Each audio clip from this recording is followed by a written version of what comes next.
Now, Alfie was back in King's Cross for the first time since that day. He looked around, remembering where the sergeant had sat, but there were no desks there now, although the location of the ticket counters hadn't changed. There were a lot of soldiers to be seen making their way across the concourse. Some were waiting in small groups beside the tea shop, their rucksacks on the ground beside them. Others were climbing down off trains and looking around for people they recognised. The rhythmic noise of the engines was as bad as ever.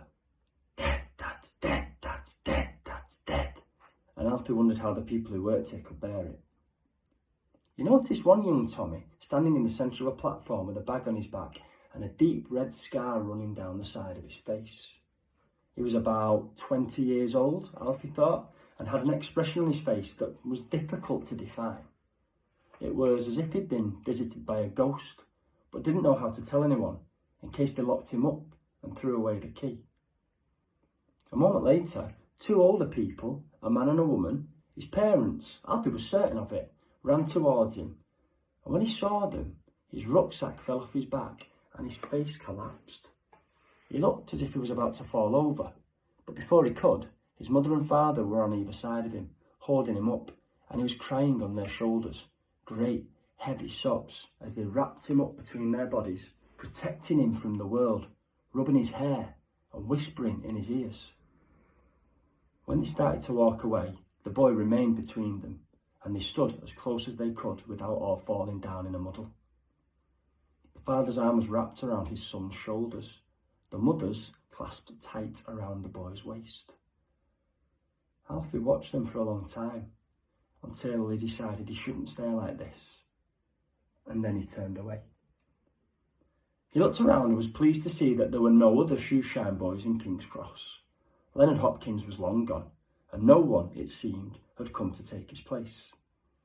He chose a point by a pillar that was equidistant from the ticket counter on his left and the platforms on his right and the tea shop in the corner, and sat down on the ground, opening Mr. Janacek's box, taking out his brushes, cloths, daubers and polishers, and closed the lid.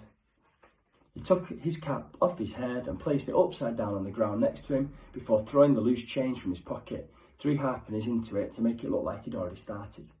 And then he looked up and shouted at the top of his voice, "Shoeshine! Get your shoeshine here!"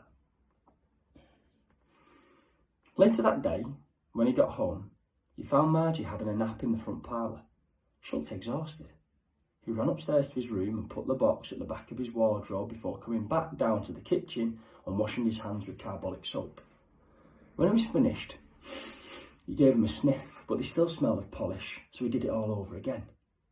It wasn't much better, but there was nothing he could do about it. They were as clean as he could get them for now.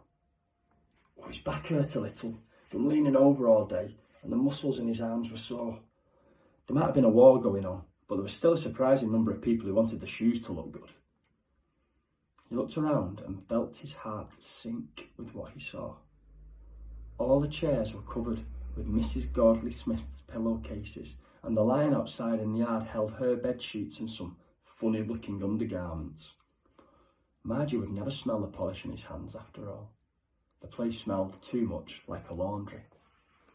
He found his mother's purse in the handbag that was sitting in the corner and took it out, opening the clasp and looking inside. There wasn't much money there.